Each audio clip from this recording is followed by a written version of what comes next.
Libercast presenta una producción de Libertópolis, donde nuestra misión es promover un mundo de personas libres y responsables en búsqueda de su felicidad.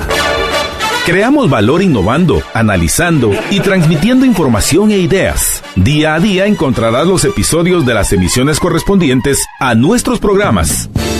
Contravía, todo a pulmón. Contravía por la tarde, más negocios y Liberviernes.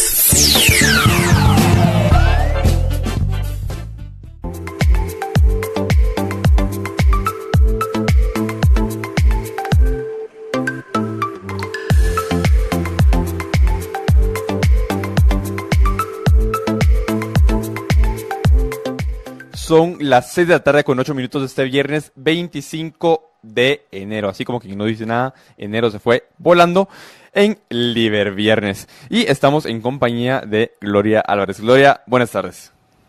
Buenas tardes, José. Buenas tardes a toda la audiencia y también a quienes nos acompañan desde El Salvador, los analistas Max Mojica y Rubén Zamora. Muchísimas gracias por estar en este Liberviernes con nosotros, porque como decís, José, ya se pasó volando enero, el primer mes de este 2019, y una de las primeras elecciones presidenciales que se viene para la región se acerca este próximo 3 de febrero, nada más y nada menos que en nuestro país vecino, El Salvador. Y obviamente con la convulsión que ha ocasionado ahorita el tema de Venezuela, lo que ha ocurrido con las sanciones de Estados Unidos, a veces estamos pues más pendientes de lo que está ocurriendo a nivel regional, pero no estamos prestando atención a lo que está pasando ahí cerquita de nuestra frontera. Así que en este Liberviernes, invitados todos los salvadoreños a participar, a comunicarse con nosotros, a mandarnos sus mensajes a través de Facebook, de Twitter y por supuesto llamadas al aire a cabina, que también nos van a poder hacer. José, si nos puedes decir los números en cabina. Los números son, tienen que anteponer el 502 si están en otro país, y después viene el 2308-6888 o 2308-6889, 2308-6888 o 2308-6889, y nuestro número de WhatsApp, que es el más 502-4585-4280, 4585-4280. Muchísimas gracias, José, y pues sí, así arrancamos este Liberviernes para hablar con estos dos analistas salvadoreños. Max, muchísimas gracias por acompañarnos y estar con nosotros, y a mí me gustaría que empezáramos hablando un poco acerca de lo que se está viviendo en El Salvador. Para hacer un poco de recuento, obviamente siempre que hablamos de El Salvador en el programa hacemos el recuento de lo que ocurrió después del conflicto armado salvadoreño, que fue bastante duro, incluso más sangriento que el guatemalteco, porque la verdad que hasta la ciudad capital de San Salvador se vio bastante amenazada. Pero una de las cosas que El Salvador logró, que Guatemala nunca logró en su momento, fue la fundación de un bipartidismo bastante consolidado. Por un lado, el Frente Faramundo Martí, que es obviamente quienes están aliados a el Foro de Sao Paulo y a la estrategia del socialismo del siglo XXI, y la Alianza Republicana Nacionalista del partido Arena, que mantuvo el control y el poder durante casi 3 décadas. Entonces, luego pues hay un cambio en esta manera de gobernar. Obviamente es lógico que cualquier partido en el gobierno se desgasta, y surge un personaje que mucha gente ha comparado con Pablo Iglesias en España, reivindicando, digamos, a la izquierda, incluso Pablo Iglesias en España, que se ha negado a condenar la dictadura venezolana, y surge Nayib Bukele. Y Nayib Bukele surge dentro del propio FMLN, pero ahora surge como una figura independiente, similar al caso de Manuel López Obrador en México, que arrancó en el PRI, luego se va al PRD y luego funda su propio partido. Me gustaría que entráramos a hablar primero de cuál ha sido el desgaste partidista que ha permitido que una figura independiente como la de Nayib se posicione en El Salvador de una manera tan digamos, imponente, considerando que se está presentando como una tercera alternativa independiente, a pesar de que viene del FMLN. Muchas gracias por estar con nosotros. Gracias a ti, es un honor estar en Libertópolis. No sé si el audio funciona bien. Sí, perfecto. Es un honor estar aquí con ustedes, realmente es un gusto haber tenido la invitación para participar en este foro. Una persona histórica, muy importante en Salvador, como lo es Rubén Zamora. Entonces, decir de que nosotros hemos tenido un partidismo luego de los 20 elecciones, el FMLN, el principal partido de izquierda, y Arena, el principal partido de derecha, se han repartido los votos en un 90%.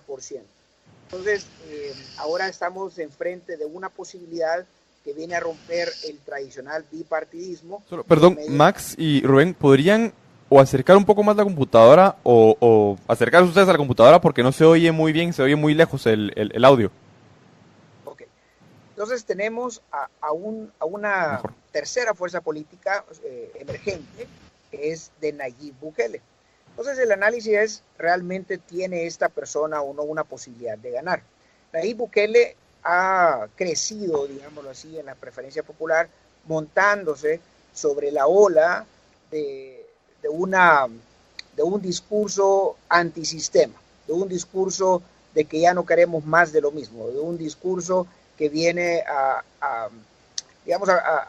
aprovechar el sentimiento popular de una derecha que ya gobernó por 20 años y que de alguna forma ese mismo gobierno la desgastó, y de una izquierda que viene de 10 años de gobernar. Entonces, las personas pasaron de la esperanza de que la izquierda iba a traer un cambio a la decepción de que la forma de gobernar de la izquierda en El Salvador no necesariamente les trajo al pueblo el cambio que ellos esperaban.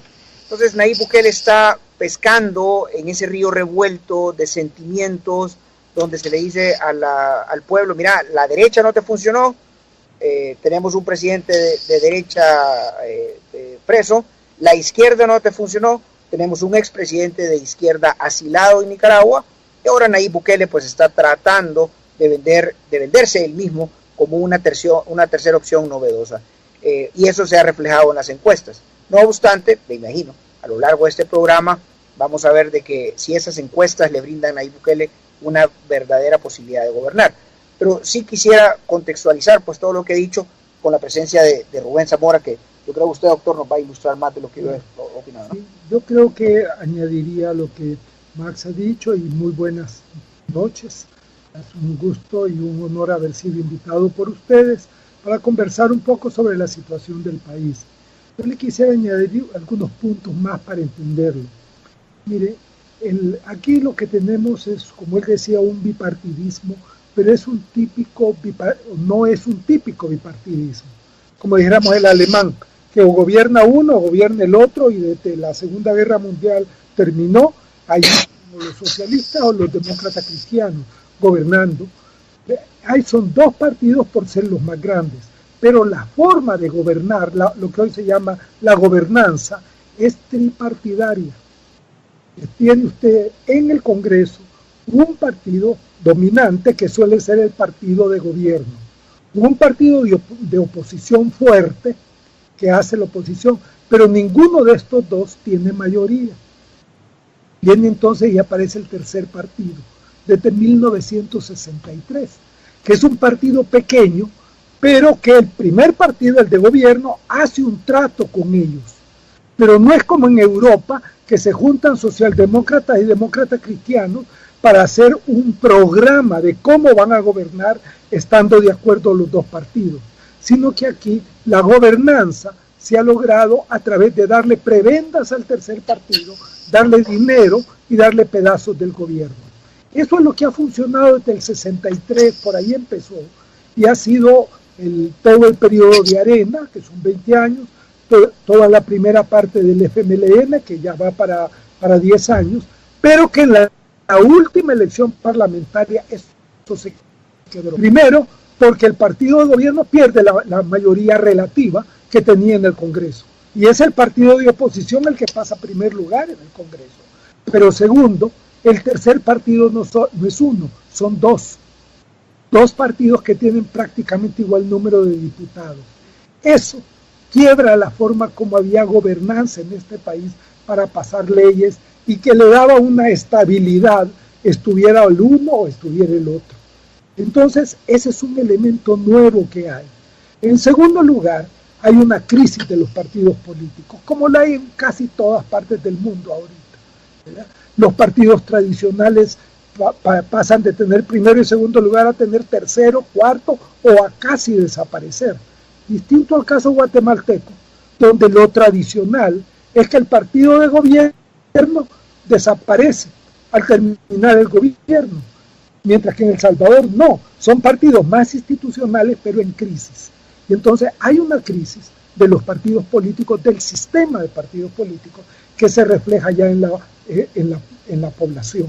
Y la población empieza a reclamar y a sentir disgusto hacia los partidos.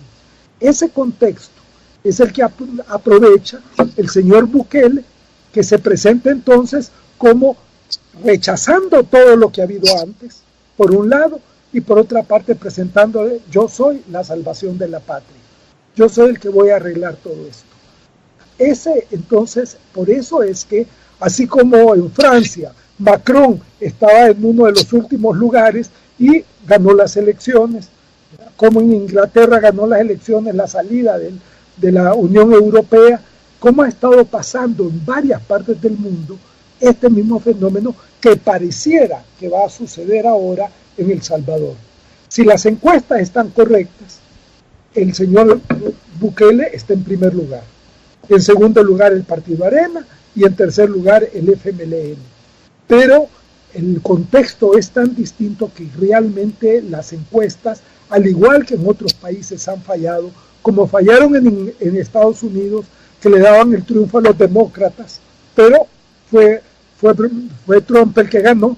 Entonces eso es lo que está ahorita en cuestión a 9 días de que las elecciones se realicen. Ahora, a partir de esto, Max y Rubén, me surge una pregunta, porque, por ejemplo, en el caso de Brasil y de México, creo que de América Latina ahorita son ejemplos paradigmáticos de lo que está pasando y lo que justo ustedes mencionan, de la crisis que están enfrentando los partidos tradicionales, pero el contexto en cada uno de estos países, en el caso de Andrés Manuel López Obrador, el contexto político en México es muy diferente, el contexto político de Brasil, pero al final el ejemplo es el mismo, en el sentido de que es cierto, uno es un populista de izquierda, otro es un populista de derechas, pero al final es justo lo que ustedes dicen. Son partidos políticos que están en crisis, que llevan a que salga un outsider, como salió acá en Guatemala, por ejemplo, con Jimmy Morales, salga un outsider que viene y se propone como la salvación o la única alternativa viable o diferente del sistema. En el caso de El Salvador, si pudiéramos enumerar una serie de elementos o de factores que confluyeron a llevar a los partidos a esta crisis y que las personas consideren a Nayib Bukele como una opción, ¿cuáles podrían ser esos factores? Fíjate que yo creo que en El Salvador vale la pena un análisis un poco más detallado, porque Nayib Bukele se vende a sí mismo como un outsider. Pero el hecho que yo me diga outsider no significa que lo soy. Claro. Nayib Bukele proviene de la clase política. Él ya fue alcalde en Nuevo Cuscatlán por un periodo y luego fue alcalde de San Salvador por otro periodo. Es decir, él ya probó ser de la clase política. Él ya estuvo recibiendo estipendios del Estado. Él ya autorizó negocios cuestionados usando fondos públicos. Entonces, ese término de que él mismo se vende como outsider realmente no es real. Adicionalmente, la crisis de partidos políticos en El Salvador implica de que las personas, es decir, los ciudadanos, los votantes, están expresando básicamente en redes sociales un descontento por los 20 años de Arena y por los 10 años del Frente. Estamos claros hasta ahí. Pero eso no significa necesariamente que los partidos políticos como tal están siendo rechazados en la práctica. ¿Cuál es la práctica? La práctica son las votaciones.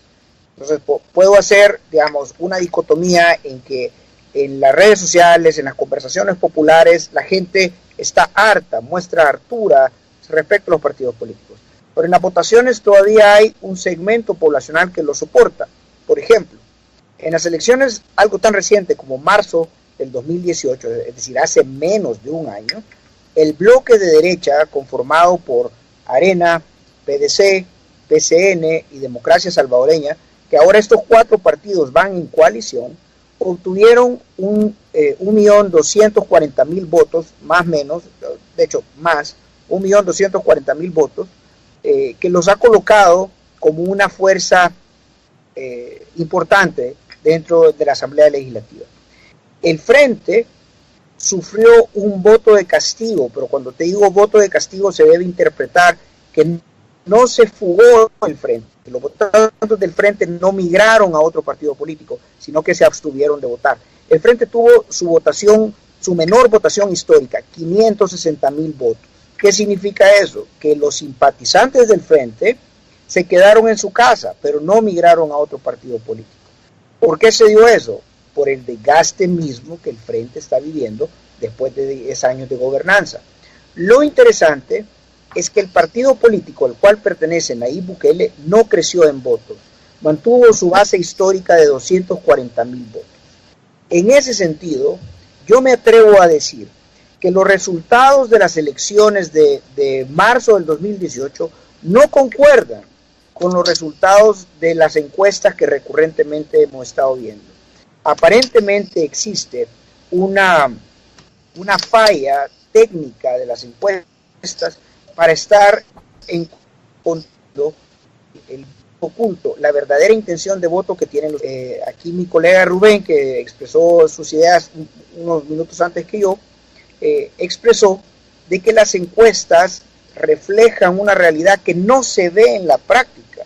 Y cómo se explica ese aparentemente falseo de los números, que por supuesto no estoy acusando a nadie de hacerlo voluntariamente, pero ¿cómo se puede explicar esa situación con el voto oculto que tuvieron los americanos a favor de Donald Trump, que pareciese que el ciudadano americano no expresaba lo que quería?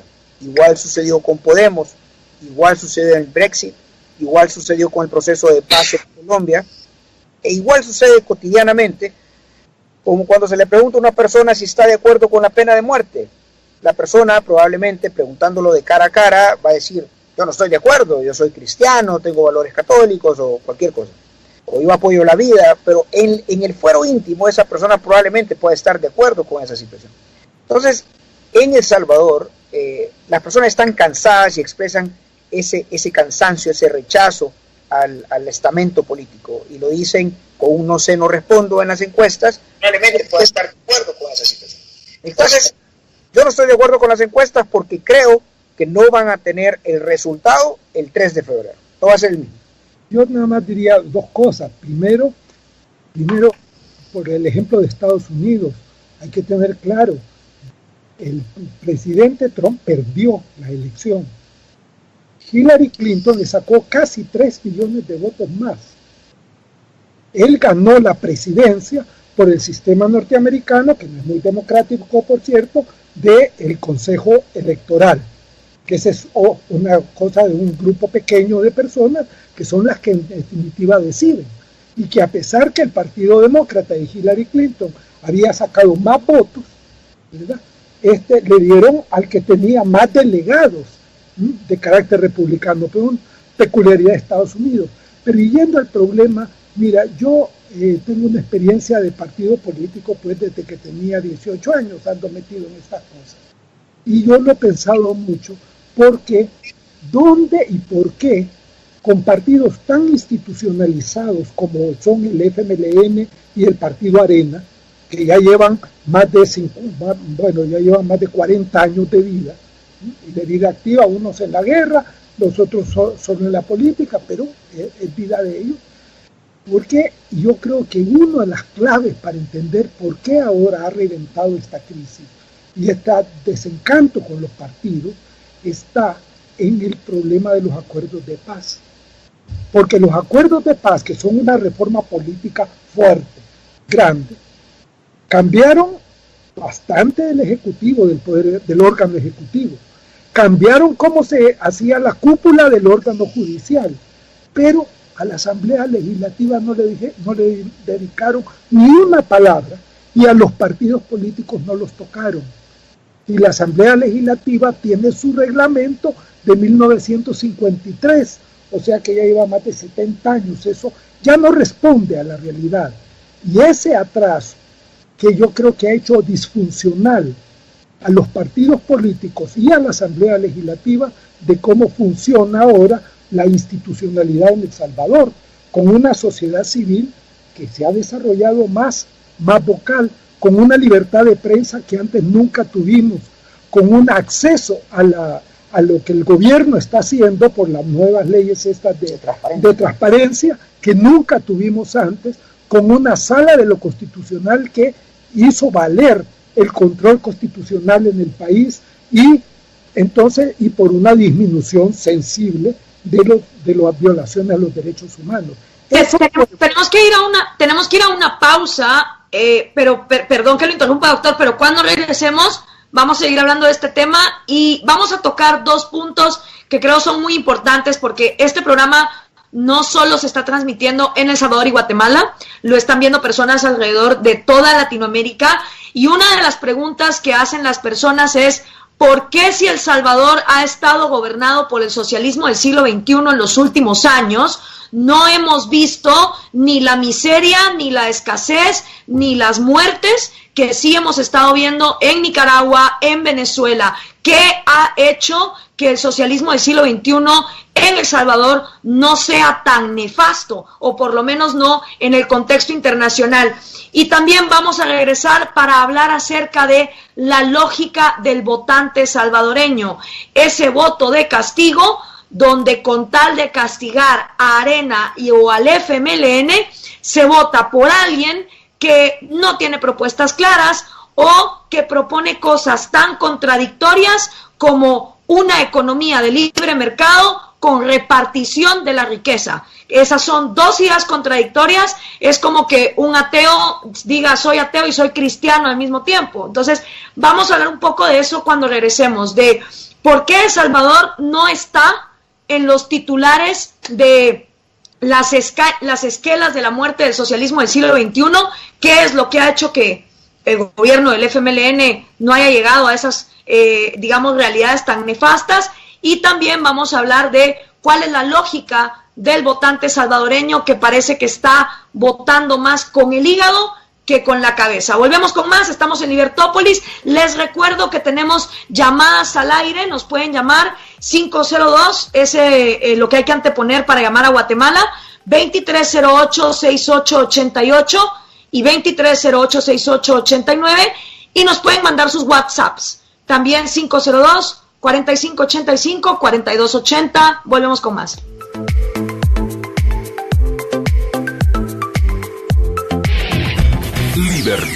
Libertópolis. Promueve una sociedad de personas responsables y libres. Que buscan su felicidad.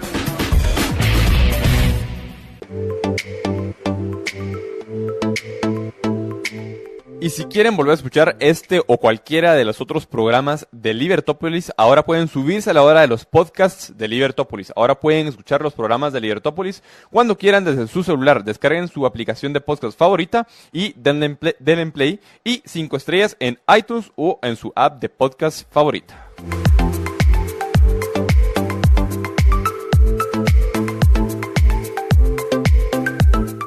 Estamos de regreso en Liber Viernes, ya nos acompaña Rudy en cabina. Buenas noches, Rudy. Buenas noches, José Fernando. Buenas noches, Gloria. Y en el segmento anterior, Gloria, tú dejabas con varios puntos sobre la mesa. Sí, el primero es que El Salvador ha sido gobernado por el socialismo del siglo XXI. El FMLN es parte del Foro de Sao Paulo. De hecho, San Salvador fue bautizada la capital del socialismo del siglo XXI, si no estoy mal, en el año 2012, cuando se celebró el Foro de Sao Paulo ahí, porque se van rotando. Y a pesar de que el socialismo del siglo XXI ha gobernado a través del FMLN en El Salvador, no hemos visto a El Salvador en las noticias como sí hemos visto a Venezuela, por la miseria, la escasez, las muertes en las calles de los estudiantes, ni digamos también de Nicaragua, donde Daniel Ortega desde abril del año pasado empezó a masacrar a cualquiera que estuviera en su contra. Obviamente vimos la hiperinflación en Argentina, en Brasil, el caso de corrupción de Odebrecht liderado por Lula da Silva, y pareciera que El Salvador, dentro de este eje del socialismo del siglo XXI, no hace mucha bulla internacional. No escuchamos de supermercados expropiados, no escuchamos de gente muriéndose de hambre o de migraciones masivas de El Salvador a otros países. Que en la opinión de nuestros analistas, ¿qué es lo que ha impedido que el FMLN haya llevado al socialismo del siglo XXI a sus últimas consecuencias en el caso de El Salvador, como tal vez puede ser también el caso de Michelle Bachelet en Chile, donde Michelle Bachelet intentó pasar una agenda muy similar a la agenda ecuatoriana, un cambio a la Constitución, pero las instituciones chilenas frenaron que ese avance se pudiera dar. En el caso de El Salvador, ¿por qué no hemos visto esa crisis típica del socialismo del siglo XXI? Bueno, Gloria, mira, yo creo que no hay que ser tan optimista con el caso salvadoreño, porque en efecto el socialismo del siglo XXI nos ha golpeado. Aquí hemos visto, ha incrementado las migraciones ilegales, ha incrementado hasta la estratosfera el hecho del déficit fiscal, porque el socialismo del siglo XXI típicamente es clientelar y está regalando cosas, regalando vaso de leche, regalando uniformes, regalando situaciones que al final de cuentas acaban generando un déficit fiscal de $1.000 millones por año de gobernanza. Ya tenemos 10 años de gobernanza del socialismo del siglo XXI. Hemos tenido escasez de medicinas en los hospitales. Está viviendo una crisis silenciosa que no se conoce internacionalmente, pero sí la tengo que decir, por ejemplo, que es el hecho de que los privados de libertad, es decir, los presos, por ejemplo, las personas que están privadas de libertad de una Bartolina de la PNC, si los familiares no le llevan comida, simplemente no comen. Entonces, el socialismo nos ha pegado. Pero ¿por qué no hemos visto El Salvador no se ha convertido en Venezuela? ¿Por qué no se ha convertido en Nicaragua? Por varias razones. La primera es que estamos dolarizados. Si nosotros hubiéramos todavía tenido nuestra moneda, El Salvador reíte de Venezuela. No hubiera una tortilla hubiera costado 1.000 colones, ¿verdad? Entonces, el hecho de haber tenido la barrera del dólar le quitó la llave de la máquina de hacer dinero a los gobernantes socialistas, y eso impidió definitivamente una galopante inflación como la que vemos en Venezuela, que se tiene que pesar el dinero para efecto de comprar comida. Otra de las situaciones que impidió que el socialismo del siglo XXI nos destruyera como ha destruido otros países se llamó la Sala de lo Constitucional. Y aquí tengo que ser bien honesto, eso se debió a un pleno golpe de suerte, por el hecho de que se nombraron a estas personas, muchos de ellos simpatizantes históricos de la izquierda, pero ya sentados en su rol como magistrados de lo constitucional, mostraron altos niveles de sensatez, de legalidad, y frenaron muchas de las iniciativas de los socialistas en El Salvador. Finalmente, y antes de cederle la palabra al doctor, en El Salvador tenemos una derecha empresarial, de opinólogos, de personas que se expresan en los medios, periódicos muy sólidos, que al final de cuentas hicieron un frente común respecto al potencial peligro de la izquierda. En ese sentido, nos diferenciamos de Nicaragua y de Venezuela, que la oposición de derecha o la oposición frente a los socialistas del siglo XXI estuvo atomizada, desorganizada y muchas veces enfrentada. Entonces nosotros en El Salvador tuvimos una oposición coherente, no necesariamente de la forma más inteligente como hubiéramos querido, pero una oposición coherente y unida. Estábamos dolarizados y tuvimos una sala de lo constitucional y un fiscal que fueron independientes. En ese sentido, digamos, fue la fórmula de la receta de salvación de El Salvador respecto a la terrible situación de Nicaragua o de Venezuela. Mira, yo además, Gloria, diría lo siguiente. En primer lugar, el término socialismo del siglo XXI, hay que averiguar qué es. No, eso es un eslogan que se inventó Chávez para Venezuela y lo ha vendido, y como regala petróleo, pues se lo han tomado mucha gente. Aquí nunca ha habido socialismo del siglo XXI. El FMLN habla, pero así muy raramente le he oído hablar del socialismo del siglo XXI, porque lo que han implementado son un conjunto de reformas que están fuera del ámbito del socialismo del siglo XXI. Por ejemplo, la transparencia que ahora existe en el gobierno, esto es obra de los 10 años del gobierno. O sea, el respeto a la independencia del Poder Judicial, todo este tipo de cosas que yo señalaba como institucionales, algunas empiezan desde antes, pero otras propiamente son de estos 10 años. Entonces, el problema es que el proyecto del FMLN no es socialismo del siglo XXI. Es un proyecto de ver qué reformas le podía hacer al sistema capitalista. Algunas fueron buenas, sí, creo yo que ampliaron la posibilidad, por ejemplo, de reducir la pobreza extrema. Se ha adelantado bastante en eso, ¿verdad? Pero no tocaron el sistema en ningún momento. Y al contrario, lo que estamos tratando de hacer es de evitar los peores efectos del capitalismo neoliberal, que había sido pues la bandera de los 20 años anteriores, ¿verdad? Desde el presidente Cristiani hasta el tercero de Arena, porque el cuarto ya se puso populista, honestamente, ¿verdad? El último antes de que llegara el FMLN al gobierno. Entonces, el problema que tenemos en El Salvador, yo no creo que sea de un socialismo del siglo XXI versus capitalismo. Es capitalismo todo lo que hay acá. El problema de El Salvador está en la disfuncionalidad de cierta parte del aparato del Estado, que todavía está siendo patrimonialista, que aprovechan para poner en los puestos públicos a sus amigos y sus parientes. Ese tipo de defectos que no se han corregido son los que ahora la gente la tiene hastiada. Por algo, todas las encuestas de opinión pública de El Salvador, cuando le preguntan cuál es la institución pública que usted tiene mayor confianza, las últimas, las de menor, son dos siempre: los partidos y la Asamblea Legislativa. Y en el último barómetro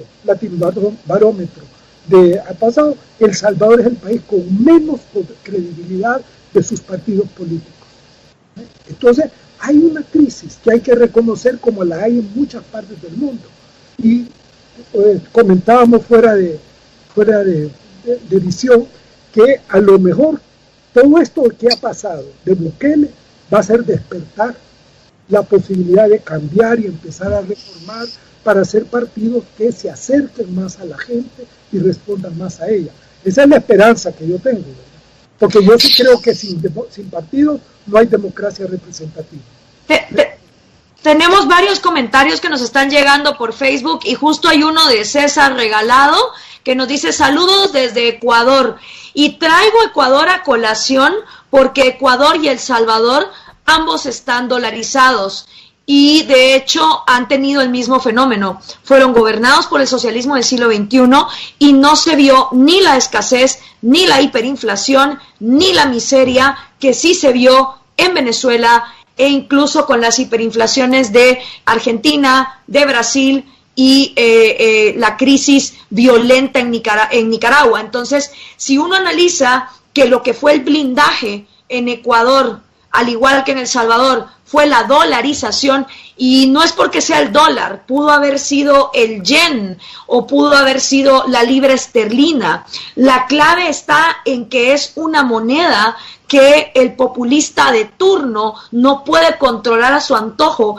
para entonces imprimirla en manera desmesurada, que es lo que hicieron Hugo Chávez y Nicolás Maduro, porque cuando el populista tiene el control de la moneda local, entonces puede hacer con esa moneda lo que le da la gana. Y sí que es verdad que cuando el país donde uno vive tiene una moneda que no es controlada por sus autoridades locales, eso trae un freno a digamos, las crisis económicas que puedan venir. Ahora me gustaría que pasáramos también a la parte de la mentalidad del salvadoreño en este momento, porque es verdad, Nayib Bukele se ha presentado como una opción alternativa a Arena y al FMLN, pero también Johnny Wright, ha estado haciendo esfuerzos por fundar su propio partido, no para estas elecciones, sino para las próximas. Y vemos entonces que sí hay, digamos, personajes que se han salido del bipartidismo tradicional salvadoreño, que quiera que no, como usted decía, caducó en un cierto sentido, y ahora hay entonces nuevas ofertas que tal vez no vengan en este 2019, pero que van a venir más adelante. Ahora, haciendo un análisis introspectivo, la juventud salvadoreña, la que hoy por hoy tiene 18 años, nació en el año 2000 y básicamente lo que ha visto gobernar es el FMLN, no han visto otra cosa. No conocen lo que fue obviamente la época del conflicto armado, no vivieron la época de Arena. ¿Por qué creen ustedes que esa juventud de 18, 20 y tantos años no tuvo un regreso pendular hacia Arena, sino que prefieren tener a alguien tan ambivalente? Y digo ambivalente por las cosas que él mismo propone, como una economía de libre mercado, pero con repartición equitativa de la riqueza. No puede haber una economía de libre mercado cuando el gobierno te está obligando a repartir lo que tú creas. Eso entonces no genera libertad. ¿Por qué será entonces que la juventud salvadoreña prefiere irse con alguien que habla incongruencias antes que volver al bipartidismo tradicional? Tal vez aquí un análisis de autorreflexión de qué es lo que le falta a Arena para modernizarse, y tal vez, no sé, el FMLN en el poder que no ha hecho un buen trabajo. Pues eso es lo que estamos tratando de decir, Gloria, ¿verdad? En primer lugar, mira, ahí en la argumentación tuya que nos has hecho, hay un problema difícil de explicar, porque tú dices, esto es culpa del socialismo del siglo XXI, pero ¿por qué los que aplican el socialismo del siglo XXI no les ha pasado esto, sino que solo le ha pasado a dos? Nicaragua era un año el ejemplo en Centroamérica de la estabilidad. ¿Por qué había estabilidad? Porque en Nicaragua había habido una repartición del problema. El gobierno gobernaba y la empresa privada hacía dinero, y el gobierno lo hacía junto con la empresa privada, haciendo riqueza para los gobernantes. Esa es la verdad, hasta que llegó un momento en que el gobierno, frente a una crisis muy fuerte que hay en todas partes, por cierto, de las pensiones, les metió una reforma y ahí vino el estallido. Se rompió la estructura de gobernabilidad que tenía Nicaragua y tenemos ahora eso. Pero Nicaragua nunca se ha dolarizado, pero no le había pasado eso. Ecuador se dolarizó y no le ha pasado lo que le ha pasado a Venezuela. El problema de Venezuela tiene otra dinámica bastante diferente, que tiene mucho que ver con una cosa muy larga, se llama tener demasiado petróleo. Pero eso tendríamos que entrar a otro análisis. En este momento en El Salvador yo creo que el problema central que tenemos es precisamente lo que tú decías hoy al final. ¿Qué es lo que ha pasado? Como que le ha dado la gente, mucha gente le da la espalda a las estructuras partidarias. Y viene entonces el señor Bukele, se monta en eso y dice, yo lo voy a salvar. Él tiene un partido que ahorita parece que ya no tiene nada, porque lo abandonó apenas se agarró el partido Gana, ¿no? Y ese es el otro elemento. ¿Cómo es posible que el hombre que dice ser de izquierda esté montado y trabajando la campaña con el partido más corrupto que hay en la historia moderna de El Salvador, que era gente de Arena y se salieron y todos dijimos bendito sea Dios, ¿verdad? Porque mejor que se vaya la gente más corrupta de allí, y eso es Gana, y siguen siendo iguales, y ese es el partido que lleva Bukele. O sea, es todo un conjunto de contradicciones que en el fondo, aquí lo que hay es un problema emocional. La gente tiene molestia y parece agarrarse de lo primero que se le puede dar. ¿Va a seguir esto hasta el día de las elecciones? No lo sabemos. No lo sabemos. Yo quisiera ensayar una posible respuesta a ciertas tesis que yo he desarrollado y voy a montarme en las contradicciones que el doctor ha señalado. Bukele se presenta como un outsider cuando no lo es. Él viene de dos gobernanzas de diferentes alcaldías. Bukele se presenta como un salvador cuando no lo es. Él tiene serios señalamientos en temas de corrupción. Él se presenta como una persona intachable cuando no lo es. Pasa sentado de cuando en cuando en tribunales por agresiones a la mujer, por difamación. Entonces, el punto que quiero llevar es, ¿serán los jóvenes tan poco razonables para poder votar a ciegas por una persona, como tú lo has señalado, Gloria, con severas inconsistencias en su discurso político? Yo me atrevería a decir que no. Bukele vino y llenó a los jóvenes, llenó de jóvenes un parque público porque sacó una película de Goku. Y llegaron cientos de jóvenes, miles. Pero cuando Bukele hace un llamado a la defensa del voto, no le llega a nadie. Entonces ahí es donde tú ves que los jóvenes no necesariamente están del lado de Bukele. Y quiero hacerte otra reflexión. ¿Cuánto pesan los jóvenes en El Salvador? Llamémosle de 18 a 34 años. Pesan el 39% del padrón electoral. Las elecciones todavía se están definiendo por los cuarentones para arriba. Son las personas activas. Si tú ves, el apetito de los jóvenes está reducido. 40,000 jóvenes de 18 años cumplían los 18 años y poder votar la primera vez en estas elecciones. De los 40,000 solo se registraron para poder votar 3,700. Adicionalmente, el Tribunal Supremo Electoral ha establecido cifras aproximadas de que únicamente 1 de cada 20 personas involucradas activamente en cuidar el voto, que se sientan en sillas, son vigilantes, etcétera, 1 de cada 20 pertenecen al partido Gana. Si tú agarras todos esos elementos que son reales, que son estadísticos, y los comparas y los contrastas con lo que te dicen las encuestas, vas a ver que hay una contradicción entre la realidad, es decir, entre personas de carne y hueso que realmente están mostrando un apoyo real a Bukele, y entre lo que dicen las encuestas. Pareciese, voy a ocupar una palabra del doctor, las encuestas reflejan una situación emocional, pero yo aseguro que esa situación emocional no se va a reflejar dentro de los resultados de las elecciones. Pareciera que Bukele está intentando hacer una estrategia de tipo fake news, pero a mí me gustaría saber un poquito más al respecto de la propuesta que él tiene, porque si no es hacia los jóvenes, hacia donde debería de dirigir su estrategia, entonces, ¿qué es lo que está proponiendo Bukele? Mira, acaba de salir hace unos pocos días con su programa de gobierno que dijo que eso era lo más grande que podía haber. ¿Y qué es lo que ha pasado? Que le empezaron a decir, mire, esa de página tal a página tal, este y este párrafo está sacado de tal artículo escrito hace no sé cuánto. O sea, ha sido una cosa. Incluso el Ministerio de Salud Pública ha pedido a la Fiscalía demandarlo, o que la Fiscalía persiga a Bukele por plagio, porque son pedazos enteros de un texto del Ministerio de Salud Pública del FMLN, el que simplemente hicieron el cortar y pegar. Voy a interrumpir un segundo al doctor para que tú te des cuenta. Él ha prometido un aeropuerto en la zona oriental del país y sacó fotos del aeropuerto. Pues la foto pertenece al aeropuerto de Dubái. O sea, te das cuenta del nivel de falsedad y de humo o de sueño que puede traer este tipo de propuestas, las cuales definitivamente no están aterrizadas y no pegan con la realidad. ¿Cómo vamos a construir nosotros un aeropuerto como el de Dubái en la zona oriental de Salvador?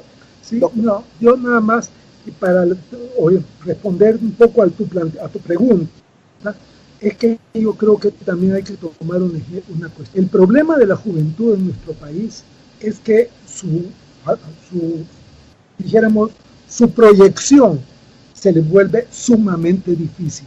El otro día yo me encontré con una gente platicando y me decía, mire, es que lo que le pasa a los jóvenes es que nos ven a nosotros, él era mayor, y le dice, ustedes podían pensar en tener una casa en 20 años. Yo no tengo ninguna posibilidad de llegar a tener una casa. ¿verdad? Entonces, el problema es que no tienen trabajo, no encuentran posibilidades de trabajo, de que ha crecido enormemente el número de graduados por todas las universidades que hay, y que para esta gente no hay opción de vida. también genera una actitud negativa en la que es propicia para que alguien venga y le diga yo te salvo, yo voy a cambiar las cosas. Y por eso es que tiene la característica del populismo en la cuestión de Bukele, porque en el fondo el populismo es un lenguaje, es una forma de comunicarse. Él ha sabido comunicarse con los jóvenes mejor que los partidos políticos. Y los partidos políticos, tanto Arena como el FMLN, descuidaron totalmente a la juventud. Esos son los fenómenos que ahora están estallando y que te permite ver por qué hay ese tipo de reacciones un tanto negativas o bastante negativas a la posibilidad pues de que voy a estar con este partido o no, ¿verdad?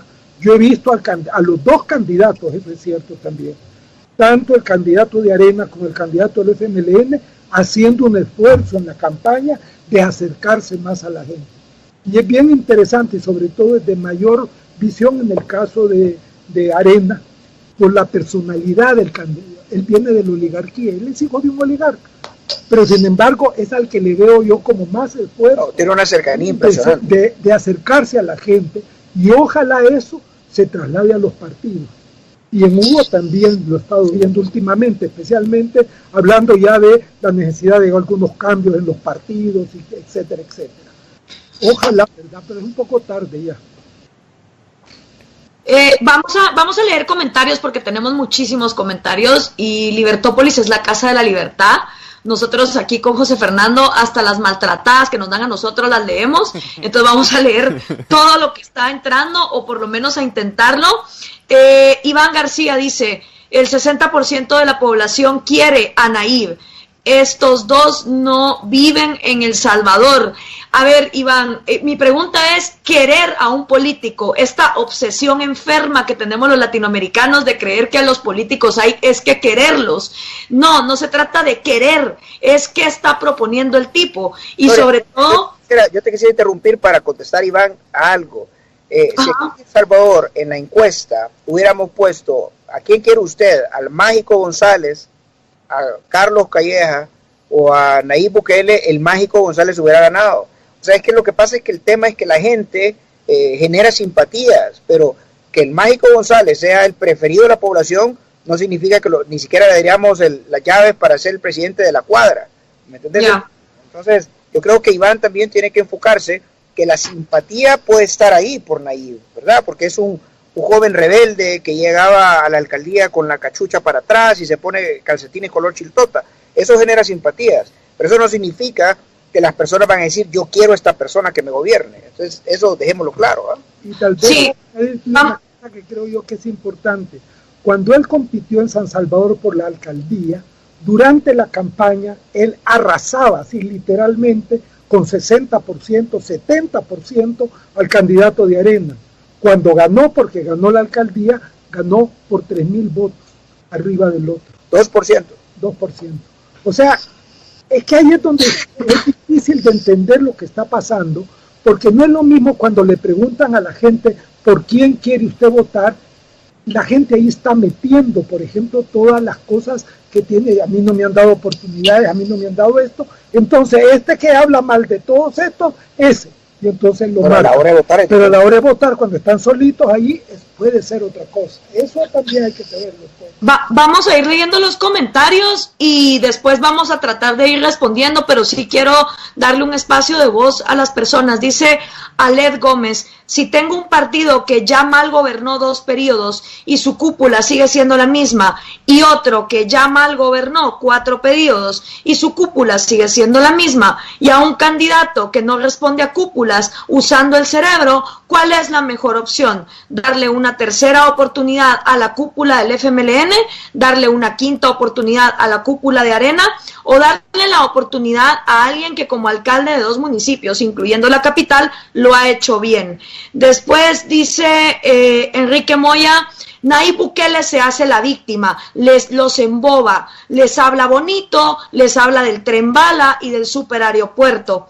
Oscar Halliwell dice, perdón, pero en el país sí hay trabajo. Lo que sucede es que las empresas, en lugar de contratar a los jóvenes, prefieren ahorrarse el sueldo de esas personas y prefieren a personas o jóvenes que hagan obras sociales prácticas para ganar experiencias, y los salvadoreños no nos damos cuenta del valor de nuestro tiempo, que lo regalamos, y las empresas y ONGs piden como requisito experiencia de trabajo a los jóvenes, obligándonos a regalar nuestra fuerza de trabajo y tiempo.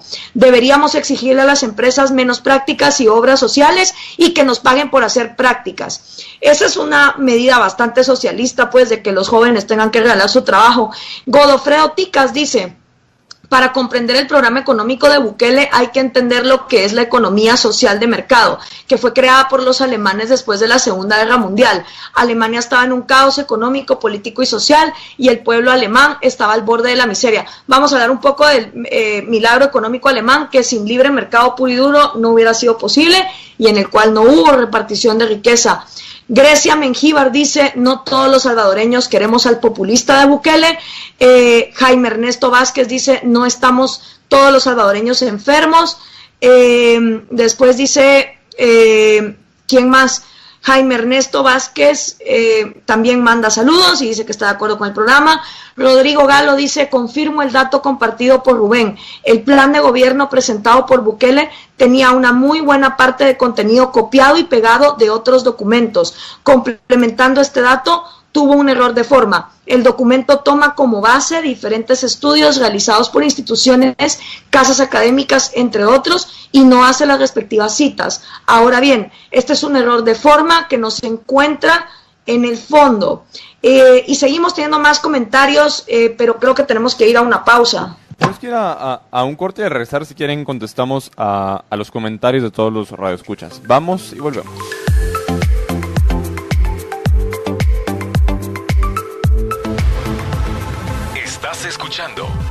Estás escuchando Libertópolis.com para el mundo.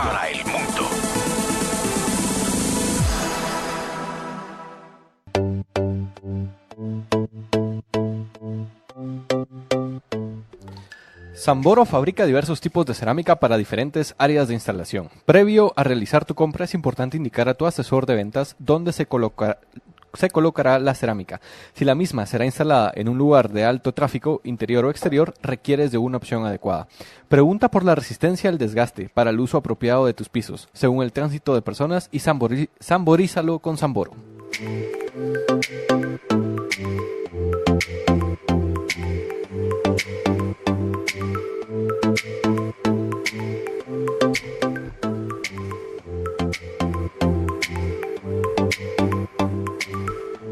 Estamos de regreso en Liber Viernes y pues Rudy nos dejaba con un último comentario.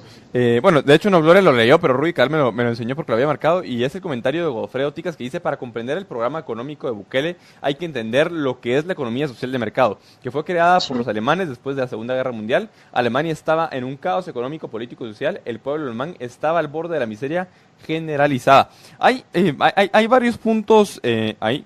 Rudy, ¿quieres decir algo? No, dale. Hay varios puntos a tratar ahí, justo algo que mencionabas tú, Gloria, con relación al tema del milagro económico alemán, pero algo interesante y una de las contradicciones más interesantes la mencionabas al principio del programa, Gloria, y es el tema de que básicamente Nayib Bukele, dentro de su programa de gobierno, habla acerca de un programa económico de economía de mercado, por así decirlo. Social de mercado. Él habla acerca de un programa económico de economía de mercado, en el cual hay repartición de riqueza. Uh-huh. O sea, social de mercado. Sí, pero eso no tiene sentido. Eso es contradicción en términos en un principio, pues. O sea, no puede haber una economía de mercado con repartición de riqueza. Es que eso es lo que estábamos hablando al principio del programa. Si tú sos libre para producir lo que te dé la gana, vendérselo a quien te lo quiera comprar, en el país que te dé la gana, de la manera más libre, no puede después venir al gobierno a decirte: mire, disculpe, y de lo que usted hizo, obligadamente me tiene que dar la mitad o el 75%. O sea, o sos libre para producir, o sos un esclavo del gobierno que va a agarrar lo que es tuyo, porque eso es lo que siempre pasa con el socialismo, ¿va? No es de que tú voluntariamente le vayas a dar a una familia en pobreza lo que a ti te dé la gana darle. No, es que el gobierno se pone como el que parte y reparte y se queda con la mejor parte, que es lo que pasó en Venezuela. O sea, te das cuenta que después de expropiar 35,000 negocios, ahí no había libertad para hacer absolutamente nada. Entonces, venderle a la gente economía de libre mercado con repartición de la riqueza obligada es tan incongruente como decir yo soy ateo pero soy cristiano al mismo tiempo, pues. Yo no creo que sea tan extremista, Gloria, la cuestión, pues. De hecho, la economía social de mercado, que fue la fórmula, por cierto, en gran medida consensuada por los demócratas cristianos con los socialdemócratas alemanes.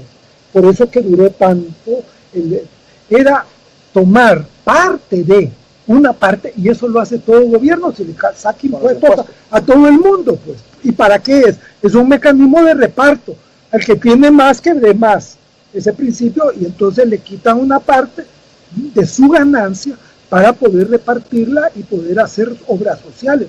Si no, el gobierno no podría existir.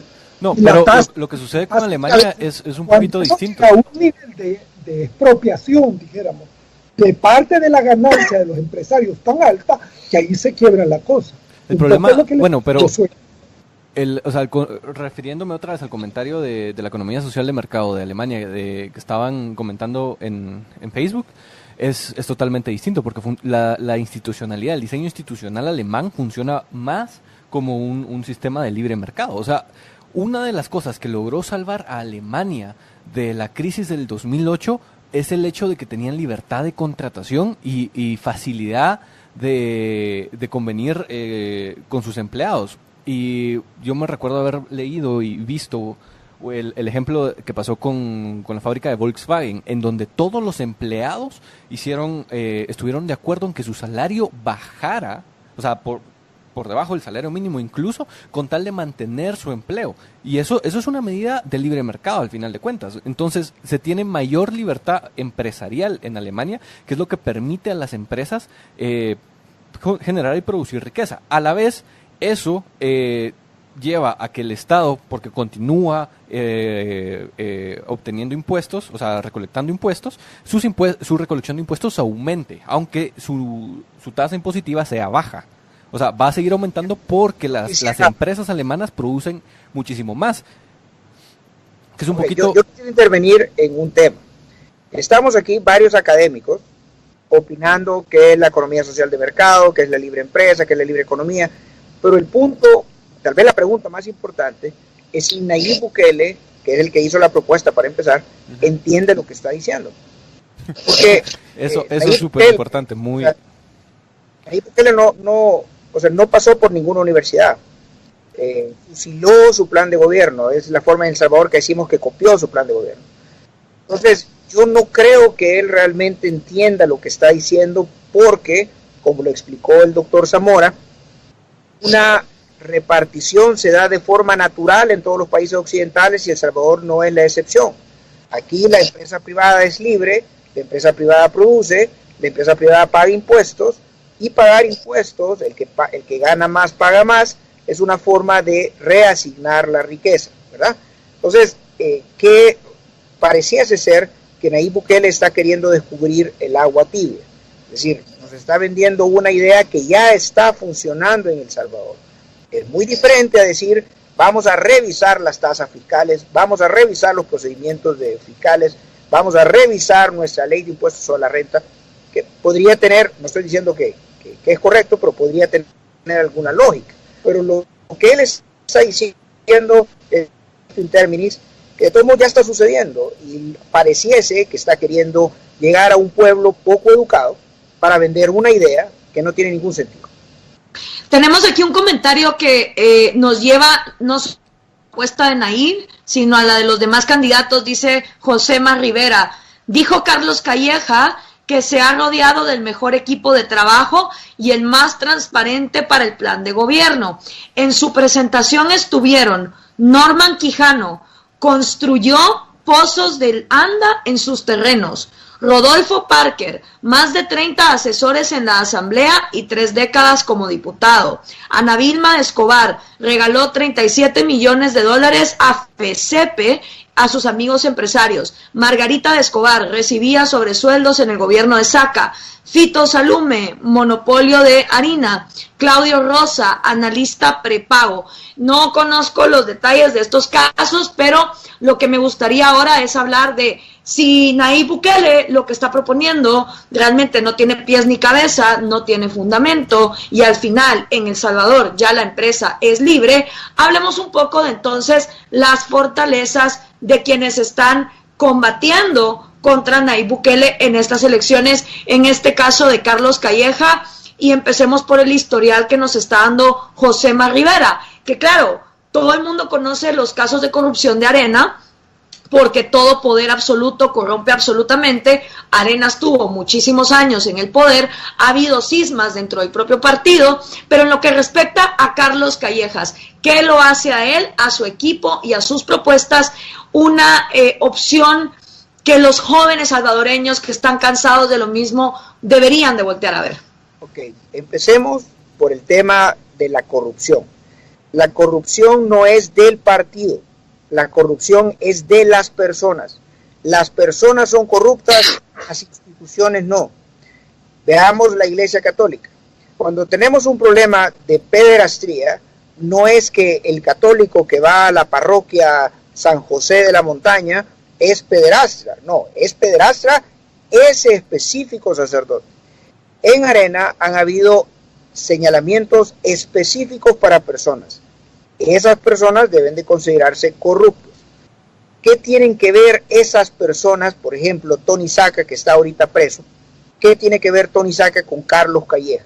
Cuando Tony Saca estaba ejerciendo la presidencia en un lejano 2004, Carlos Calleja estaba sacando su maestría. No tiene nada que ver un joven outsider como Carlos Calleja con el respecto de la historia corrupta de un partido, de unas personas que pertenecían a un partido en específico. El mejor equipo, ¿quién dice que Norman Quijano o las otras personas que han mencionado forman parte de su equipo? Carlos Calleja en ningún momento los ha incorporado. Ellos pertenecen al partido político que lo está llevando a él como candidato, pero no significa que forman parte de su equipo. ¿Quién forma parte de su equipo? Su vicepresidenta, Carmen Aida Lazo, que tiene una maestría en Harvard. Por supuesto que Carmen y Carlos Calleja, con mucha probabilidad, y el doctor aquí lo puede confirmar por su vasto conocimiento de la política nacional, con mucha probabilidad esta pareja de candidatos es la pareja que presenta mejores credenciales académicas a lo largo de la historia de El Salvador. Entonces, en ese sentido, el plan de gobierno de Carlos Calleja es un plan sensato, aterrizado, accesible, pragmático, porque incluso yo estuve pues en el lanzamiento del plan de gobierno y dijo claramente, si el Frente ha presentado o ha desarrollado políticas que han traído beneficios a la población, esas políticas van a quedar. No se van a venir a cambiar solo porque ahora yo soy de derecha. Entonces, el plan de Carlos Calleja, como te repito, es un plan bastante técnico y bastante aterrizado. Y en ningún momento se está diciendo que estas personas o cualquier otras se van a formar parte de un posible gabinete, por ejemplo. Así que, no sé usted cómo lo ve, doctor. No, yo como lo veo es que efectivamente, bueno, yo no tengo simpatía por Arena, nunca he votado por ese partido, al contrario, yo he estado más bien en posiciones de lo que podría llamarse socialdemócrata o izquierda democrática, como le llaman otra gente. Esa ha sido mi posición, ¿verdad? Estoy en desacuerdo con la versión que se ha dado de los efectos de la dolarización de la economía, ¿verdad? Al contrario, han sido algunos positivos, pero otros muy negativos.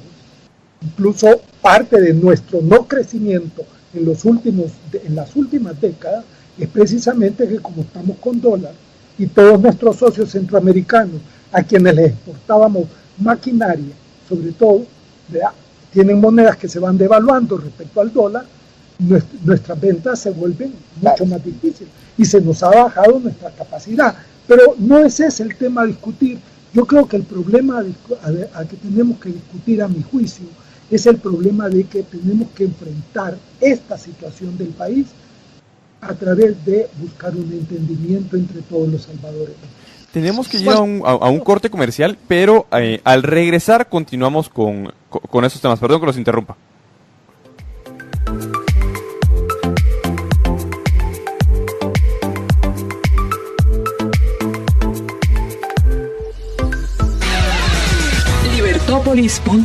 Libertópolis.com.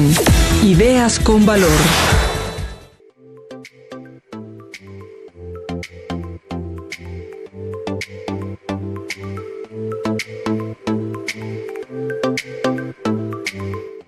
Estamos de regreso en Liber Viernes, son las 7:22 minutos, este viernes 25 de enero.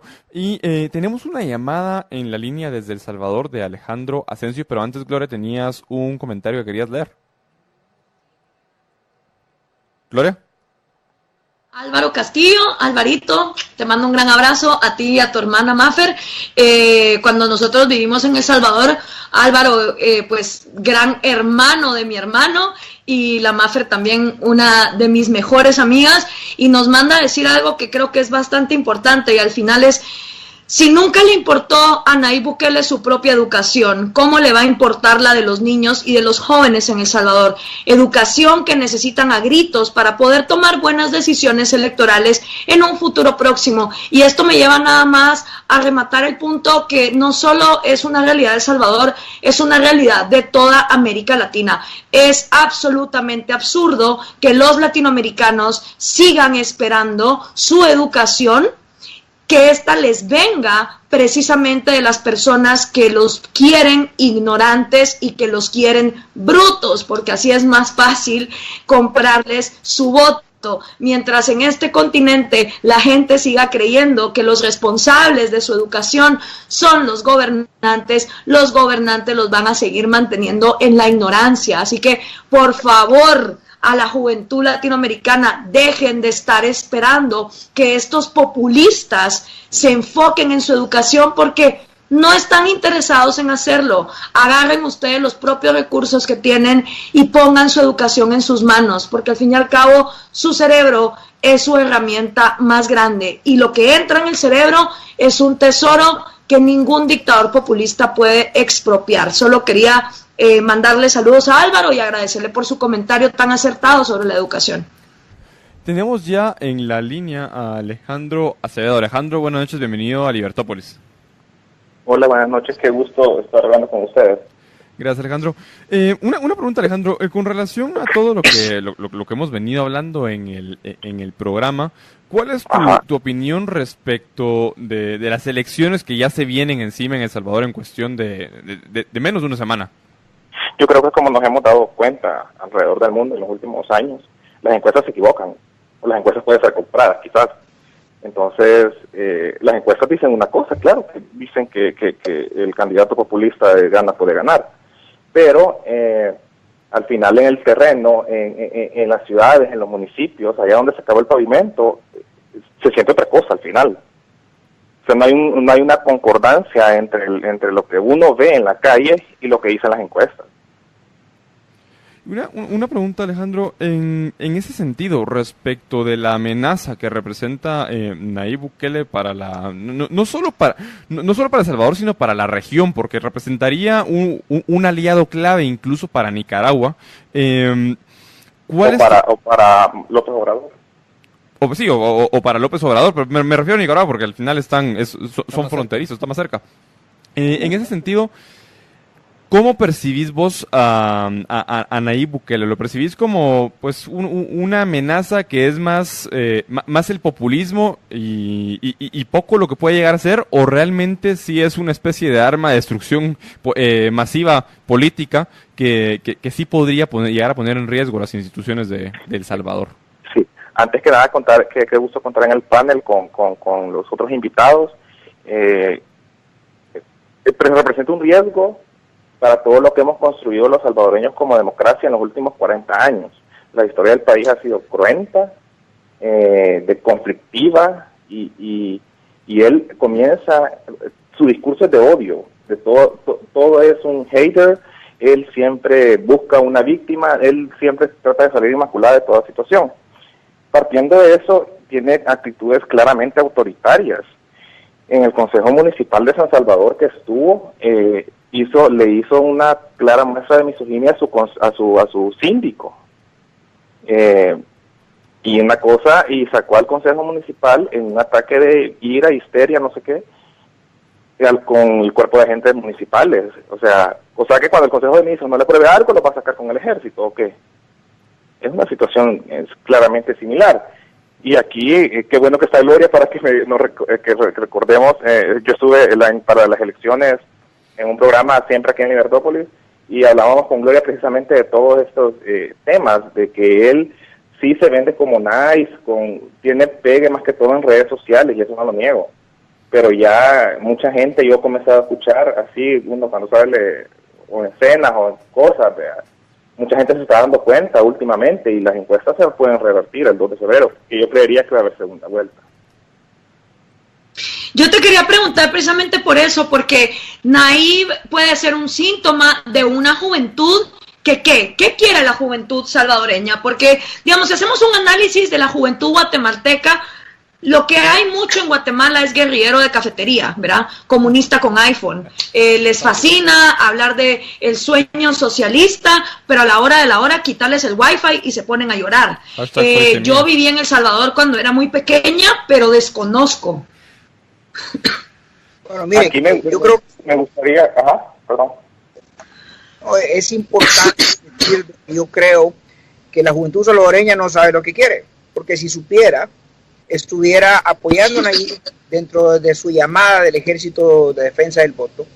Y lo que sucede es que son personas que le genera simpatía a la rebeldía de Nayib, pero eso no se va a traducir necesariamente en un voto a favor de él el día de las elecciones. Yo creo que tenemos que tener claro que las encuestas en El Salvador están teniendo dificultad para entrar en el verdadero concepto, en el verdadero deseo, en la verdadera intención de voto que tiene El Salvador. Y adolecen de sesgos sumamente importantes. Y déjame decirte que el encuestador es una persona, un ser humano. Aquí en El Salvador las maras tienen un estricto control territorial. ¿Dónde vas a ver a un encuestador caminando en la Campanera, en Soyapango, en las calles de San Jacinto, preguntándole a las personas? Tenemos un nivel de delincuencia tan alto que es imposible que este ser humano que se llama encuestador... Es interesante que se mencione la delincuencia, porque el cambio de discurso en Arena ha sido... A mí me ha sorprendido, en realidad, te voy a ser muy franco, porque Arena siempre tenía un discurso a favor de la represión en el tema de la inseguridad, y ahora él sale candidato y lo dice abiertamente que no podemos estar en una guerra interminable. O sea, hay que buscar también el lado de la prevención, y a veces es lo que se le ha apostado, y de lo que ha hablado también mucho la candidata a la vicepresidencia, que me parece que ha sido una de las mejores decisiones que se han podido tomar, de que ella acompañe a Carlos en la fórmula. Yo creería, y por qué menciona a Carlos, porque creo que va a salir con un buen resultado, pues, al final. A mí me Tenemos un comentario aquí que dice: Bukele no supo administrar una discoteca de las más excluyentes en el país. Si no llegabas bien vestido o no tenías dinero, no entrabas. Y ahora es populista. Tenía una persona que decía: tú entras, tú no, tú sí, tú no. Y esa persona ahora es su jefe de seguridad. También nos entra un comentario que nos dice: Factum comprobó que el partido de Bukele, Gana, fue fundado por Tony Saca, Mauricio Funes, Herbert Saca y Guillermo Gallegos. Entendamos que Mauricio Funes viene del FMLN y los Saca vienen de Arena. Dinero que se robaron de los salvadoreños. Es el partido con los personajes más corruptos y oscuros del Salvador. Incluso se ha comprobado que Bukele usaba una camioneta de Tony Saca que se llamaba Amigos Pública, y se llamaban Amigos Públicamente en Twitter. ¿Cómo se explica que Bukele es la antipolítica con estos nexos tan profundos con lo que tanto se proclama en contra? Podemos hablar un poco acerca de esa dicotomía de un Bukele elitista que viene de tener un partido que puede ser fundado por miembros de Arena y el FMLN. Mira, ahí es como ves la diferencia de quien piensa como estadista y de quien piensa como populista. Está en formación un partido que se llama Nuestro Tiempo, que la mayoría de personas son preparadísimas, me parece. Todo el director nacional de Nuestro Tiempo, el actual, con el hijo fundador, son jóvenes que han estudiado muchos en el extranjero o todos en las mejores universidades de aquí del país, y están haciendo una ellos se están preparando para 2021, entonces ahí ves cómo es pensar tranquilamente y porque de verdad quieres hacer algo, o cómo lo haces solo por capricho, como lo está haciendo ahorita el candidato populista. Mira, yo creo que el problema de Nayib hay que enfrentarlo tratando en primer lugar de entenderlo. ¿Ya? ¿A qué responde el hecho de que se haya presentado esta situación?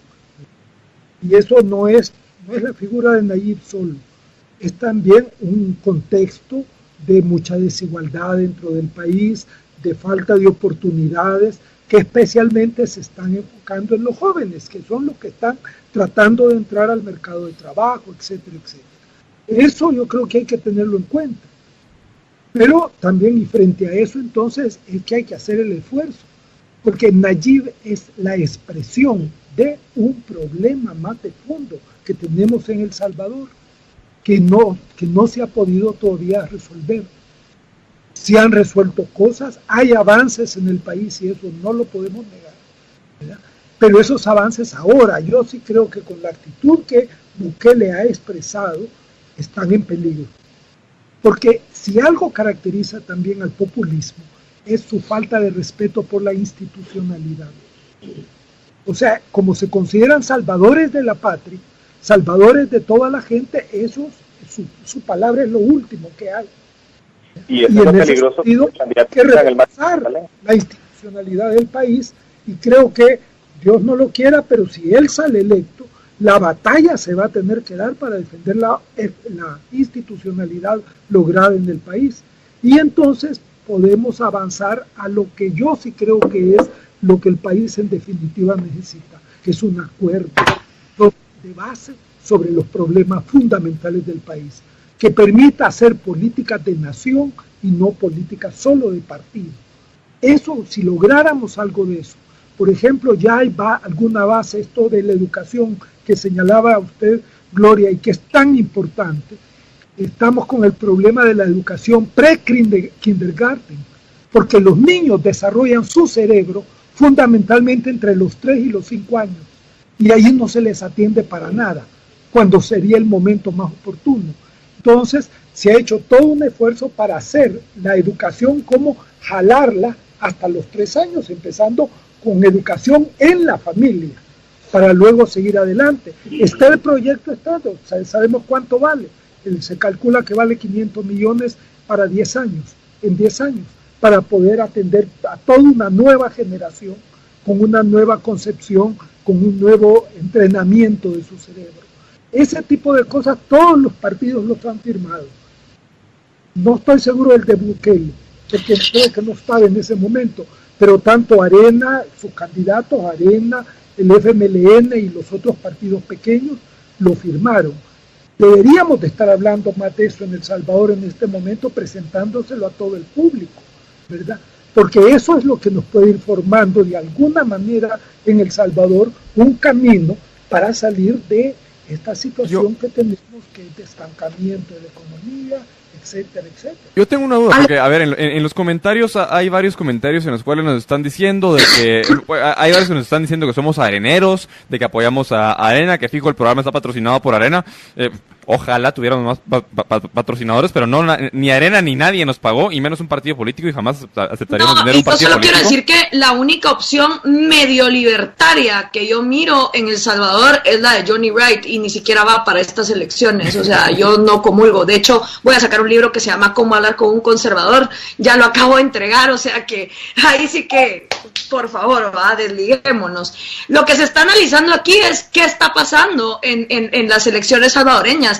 Y yo lo que miro es, honestamente, lo mismo que miro en México con López Obrador. La gente no sabe ni por qué, pero votan por López Obrador porque están hartos del PRI, están hartos del PAN, no saben ni por qué están hartos, porque, como decíamos, son jóvenes que no vivieron ciertos periodos históricos, pero lo que te venden es eso, y lo veo en los comentarios también. Repiten mil y unas veces, estamos hartos de Arena, estamos hartos del FMLN, y es como esa fórmula mediocre del latinoamericano en general, porque esto no solo es de los salvadoreños, como que si A es malo y B es malo, C automáticamente es bueno. a ver, que dos opciones sean malas no hace a la tercera la Inmaculada Concepción. Entonces yo no comprendo esa lógica latinoamericana de decir, estoy harto de A, estoy harto de B, entonces voy por C. Y no le he pasado un análisis crítico a C como para saber si la opción C es buena o es mala. Y en esa línea yo tengo una pregunta, perdón, y con esto los dejo pasar adelante a que bateen cada uno con su respuesta en la línea de lo que está diciendo Gloria. Y mi duda acá surge en el sentido de, ok, hemos hablado de Nayib Bukele, pero también quisiera que habláramos de los otros partidos y de las propuestas presidenciales de los otros dos partidos tradicionales de El Salvador. Mira, lo que pasa es que yo quisiera tomar ese punto de A, B o C. El punto es que estás diciendo, estoy harto de A, en este caso, por ejemplo, de Arena, B, el Frente. Pero ¿estás harto por qué? Estás harto del partido político de lo que hizo hace 20 años. Está bien, estás harto. El expresidente está preso. Tenés razón, ¿sabes? Pero ¿por qué no ves ahora a una nueva persona que es este candidato, que no tiene nada que ver con el que está preso, que tiene una plataforma política que no tiene nada que ver con la plataforma de hace 20 años, que tiene un vicepresidente que probablemente ni había nacido en esa época? Entonces, no puedes simplemente decir, lo que pasó, va a pasar ahora lo mismo. Lo vemos a cada rato. Hay equipos de fútbol que se renuevan, hay equipos que cambian, que cambias el director técnico, cambias los jugadores, y el resultado es totalmente diferente. Entonces, lo que sucede es que hay una comodidad intelectual, que la persona simplemente se bloquea, y ahora viene a decir, estoy harto, entonces por ende pues me voy con el tercero, sin analizar las consecuencias que van a tener para esa persona, para sus hijos, para su familia, para El Salvador entero, que sin pensar vote con un tercero populista, reaccionario, con aspiraciones tiránicas, que ha incluso atacado a los periódicos, ha falsificado páginas, se ha ido a entarimar en frente al fiscal a decirle, si usted tiene algo contra mí, véngamelo a decir en mi cara. Es decir, está mandando unos mensajes como que hubiera sido Hugo Chávez el que nos estuviera hablando. Entonces, el costo de la falta del análisis lo vamos a acabar pagando todos. Sus mensajes son preocupantes, altamente preocupantes. Eso de que sus seguidores se hayan ido a meter al Tribunal Supremo Electoral es un claro ataque a la institucionalidad del país. Quien no lo quiera ver así, no sé cómo lo pueda ver, porque yo no le veo otra forma de verlo.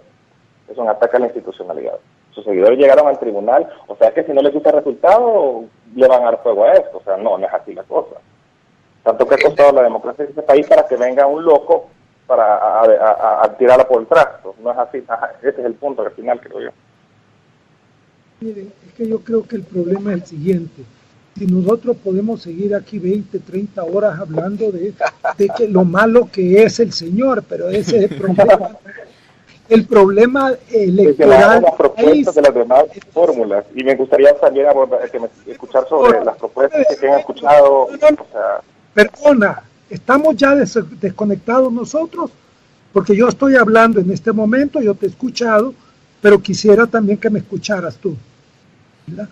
Yo creo que podemos seguir hablando mucho de Bukele, y da para bastante que hablar, pues, ¿verdad? Pero el problema continúa, la gente, o hay un grupo de gente que no sabemos todavía exactamente de qué tamaño es, que sabemos que van a ir a votar por el señor Bukele. Lo más probable, en mi modo de ver las cosas, es que esto se va a segunda vuelta. Va a haber segunda vuelta. En primera vuelta muy difícilmente Callejas podría ganar, porque le implicaría que tuviera que subir más de 20 puntos de cómo aparecen las encuestas. Y las encuestas se podrán equivocar en 10 o 12 puntos, pero muy difícilmente se equivocan en números tan gruesos. Entonces, vamos a tener una segunda vuelta.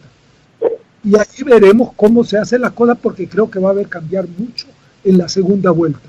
Porque ya se van algunos mitos que ahora tiene mucha gente, se están empezando a destruir.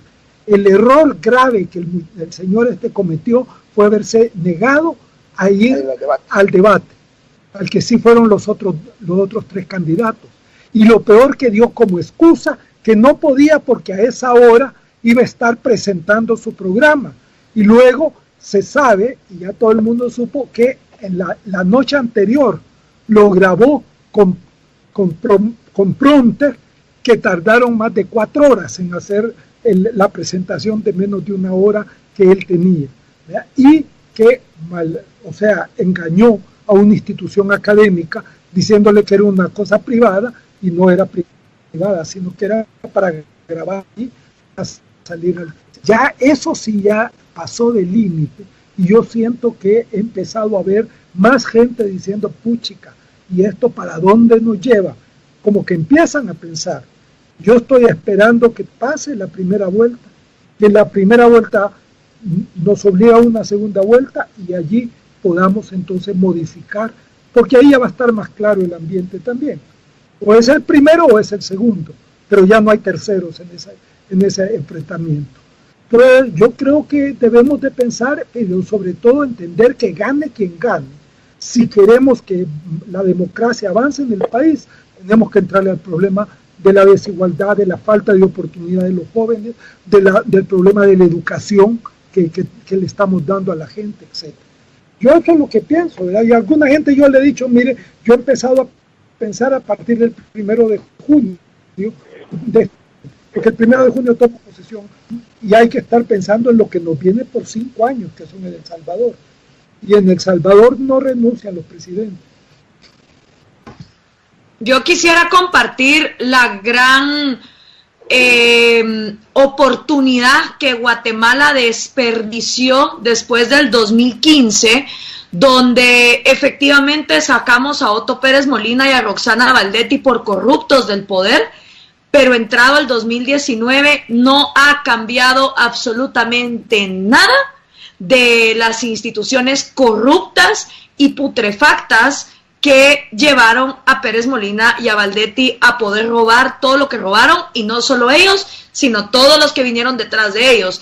En Guatemala la línea sigue existiendo, en Guatemala 98 de cada 100 crímenes siguen impunes, en Guatemala Joviel Acevedo se sigue robando 93 centavos de cada quetzal que va a educación. Es decir, hicimos la gran bulla en el 2015, ¡ay, qué bonito! Vamos a sacar a los corruptos, pero luego no hicimos nada por cambiar el sistema putrefacto que es el que permite que hasta la Madre Teresa de Calcuta se corrompa si gobernase Guatemala. Y en esa lógica, ¿qué hicieron los guatemaltecos por castigar a los de siempre? Votaron por un comediante inepto, un comediante que no ha servido para absolutamente nada. Pero ¿cuál era la justificación de los guatemaltecos? Es que como ya tenemos lo tradicional y Sandra Torres es una izquierdista corrupta y los de derecha son unos corruptos, entonces vamos a votar por un comediante porque esa es la solución. Entonces les cuento esto para que los salvadoreños se pongan un poquito en perspectiva de lo peligroso que es ir a las urnas con el hígado pensando que por castigar a los otros voy a tomar una decisión desde el enojo, desde la ira, con un tipo que ni siquiera se ha presentado a debatir. Por lo menos nuestro comediante sí se presentó a los debates, no quedó muy bien parado, pero sí se presentó.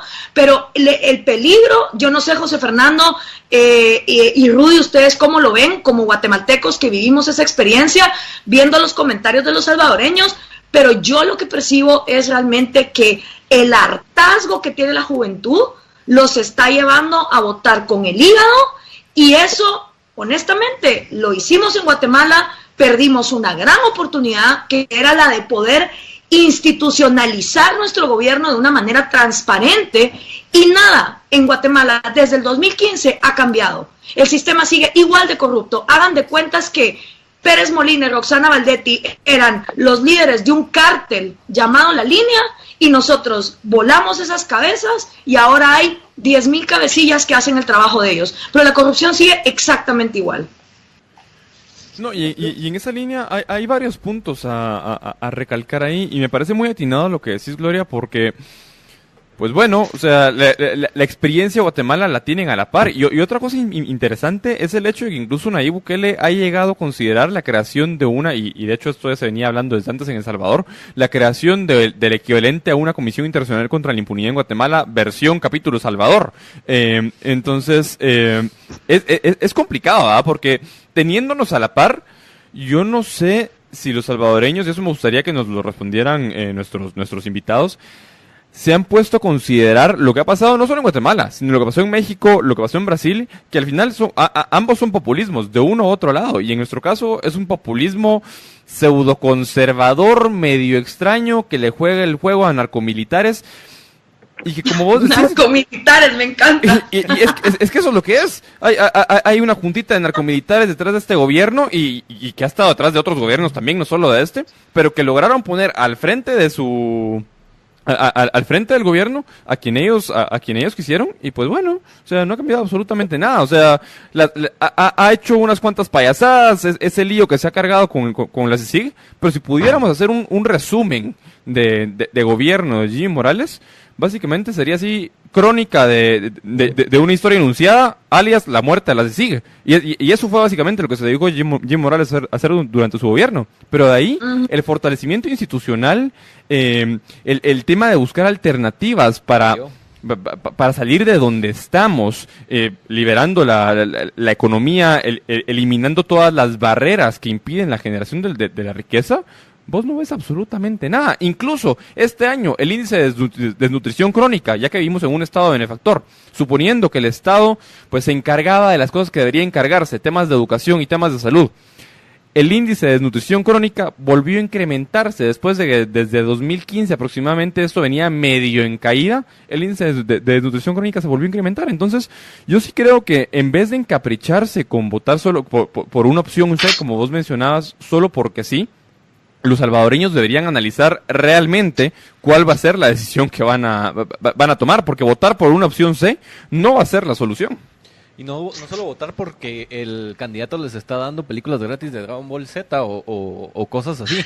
Porque al final de cuentas, a mí me parece muy curioso, y tal vez una de las críticas que ha hecho el profesor Huerta de Soto a la democracia en sí, y una de las razones por las cuales él es anarcocapitalista, es que todos los sistemas de gobierno, todas las democracias tienden al populismo, porque al final de cuentas eso es lo que es. Tal vez uno de los consejos que podría tomar el votante salvadoreño al respecto es analizar las propuestas, los planes de gobierno que cada uno de los candidatos tiene, ver si en serio manejan el tema, y eso otra vez se logra por medio de debates. Y ver si ese tipo de diseño institucional que ellos están proponiendo realmente puede ayudar a corregir los problemas de El Salvador. Incluso aquí eso es una de las cosas que nosotros también deberíamos de estar haciendo, ya que estamos en año electoral también, y es empezar a analizar... sí, ya nos va a caer doble a nosotros, espérate. Sí. Es espérate un par de meses. Analizar las propuestas institucionales y políticas que tienen los candidatos. Entonces, ¿cómo el votante... eso es otra de las cosas, o sea, la información no les va a llegar así de la nada. Ustedes tienen que meterse en internet y empezar a buscar, analizar, investigar, porque uno de los desincentivos de que el votante esté desinformado es precisamente el costo que conlleva tener ese tipo de información. Entonces, Rudy, José Fernando, como ya estamos llegando al final, a mí me gustaría dejar estos últimos minutos para que nuestros invitados concluyan, pero solo le quería decir a los votantes salvadoreños, háganse el test político, métanse a testpolitico.com y respondan las 10 preguntas, creo que son 10 o 20, y ustedes mismos van a ver ahí en el diagrama de Nolan si son más conservadores, más socialistas, más liberales, más totalitarios, porque uno como votante primero debería de uno tener más o menos una idea de dónde uno está parado ideológicamente. Y si la única razón para ir a votar es el hartazgo contra todos los partidos, si se hacen el test político, por lo menos ustedes van a confrontar lo que ustedes creen que un gobierno debería de hacer con los planes de gobierno que se están ofreciendo, y entonces ir a votar por lo que concuerde con las ideas y propuestas que uno apoya, más que por lo que los demás me dicen que tengo que hacer. Se los recomiendo un montón, es testpolitico.com, se hace en menos de 10 minutos y sirve mucho para uno confrontarse como votante de qué realmente es lo que uno está esperando de un gobierno. Bueno, miren, yo creo que, bueno, en primer lugar, muchas gracias por la oportunidad de escucharlos y de tener mucho más presente la experiencia guatemalteca para nosotros, que creo yo que esto sí tiene importancia. Quizás un poco el problema es que los de Nicaragua nos ha obnubilado, ¿verdad?, por la brutalidad que los Ortega están contestando al movimiento popular, ¿verdad? Pero es importante para explicárselo a la gente, ¿verdad?, porque en el fondo, y a mí me gustaría ir un poquito más allá de lo que decías tú, Gloria, pero partiendo de tu planteamiento, y es ¿por qué eso? ¿Por qué votaron por Johnny? Porque no había otra alternativa. Y sí, ¿qué es lo que ha pasado en Guatemala? Guatemala, partido que llega al gobierno, desaparece. Como que el gobierno es el asesino de los partidos políticos. O sea, no hay institucionalidad. Que ese es el problema. ¿Ves? ¿Y cómo entonces en El Salvador podemos desarrollar la institucionalidad todavía más que nos permita, aunque tengamos por 5 años un señor raro, ¿verdad?, que te pretende, lo detengamos? ¿Por qué han detenido a Trump en los Estados Unidos? ¿Por qué tienen institucionalidad? ¿Por qué Macron en Francia ahorita está llamando a todo el mundo a que discutamos el problema y busquemos soluciones? Porque hay institucionalidad. Eso es lo que nos permite, creo yo, a nosotros, nos permitiría poder enfrentar los problemas. Y yo creo que esa es una gran lección, y yo creo que es válida para Guatemala y para El Salvador y para Honduras. Si Honduras anda por las mismas en este momento, ¿verdad? Costa Rica es la que medio se nos salva, ¿verdad?, de las cuestiones, pero ahí ¿qué pasó? La institucionalidad funcionó. Funcionó porque el que era populista no pudo ganar la elección. Entonces yo siento que yo no pierdo la esperanza en El Salvador. Creo que la tenemos, pero tenemos que hacerle ver a la gente esto. Yo estoy trabajando, va a ser quizás mi último artículo antes de las elecciones, ¿verdad? Y se llama Veámonos en Nicaragua y en Guatemala para enfrentar el problema. Veámonos en nuestros hermanos. En Honduras, porque es más complicado, no lo meto. Pero creo que lo que está pasando ahora en Guatemala, lo que está pasando en Nicaragua, es los salvadoreños. Bueno, yo creo que estas elecciones nos han dejado una lección a todos los que opinamos, los que escribimos, y es el hecho de la anemia académica e intelectual de nuestro pueblo. En lo personal, yo tengo una columna que sale los lunes en el diario de hoy, desde hace 5 años, y me he dado cuenta de que llega a una élite intelectual. Pero yo no le quiero hablar a la élite intelectual, yo le quiero hablar al pueblo. Entonces, generé otra columna en un diario popular que se llama Más, y eso llega a las personas que compran el periódico en el transporte colectivo, a las personas que van en el taxi, y esta columna tiene 240 palabras, y se trata de llegar a la psiquis del pueblo. Adicionalmente, empecé a trabajar en una radio que se llama El Minuto Ciudadano, que sale en radios populares, para efectos de tratar de llegar a la persona que no lee, ¿verdad?, y que se le lleva una cápsula cultural política de 1 minuto. Aparte de eso, generé un canal en YouTube que se llama Política entre Cheros, y también tiene una fanpage en Facebook que manda cápsulas de 1 minuto también. Ahora, el pueblo, los jóvenes, tiene donde alimentarse. Ese es mi propio esfuerzo, pero también hay muchas otras personas que trabajan en forma similar. Hay programas como este, hay programas en radio. Entonces, el alimento político está. Lo que falta es la falta de apetito de conocer, ¿verdad? Yo creo que esto pues nos lleva a nosotros a un reto. Pasadas estas elecciones, las personas que nos gusta la política, las personas que nos consideramos patriotas, las personas que nos consideramos involucradas en este esfuerzo de tener los mejores gobiernos, de escapar y blindarnos del populismo del siglo XXI, estamos en eso. Queremos, independientemente que sea de izquierda o de derecha, queremos los mejores gobiernos posibles, porque hemos detectado que todos queremos lo mismo, o no todos queremos progreso, todos queremos tener trabajo, todos queremos vivir en libertad, todos queremos decir lo que nos dé la gana sin que nos vayan a traer de noche y nos maten. O sea, todos queremos lo mismo. Entonces, la idea del esfuerzo que hemos tenido muchos de nosotros es continuar por esa ruta de educar al pueblo.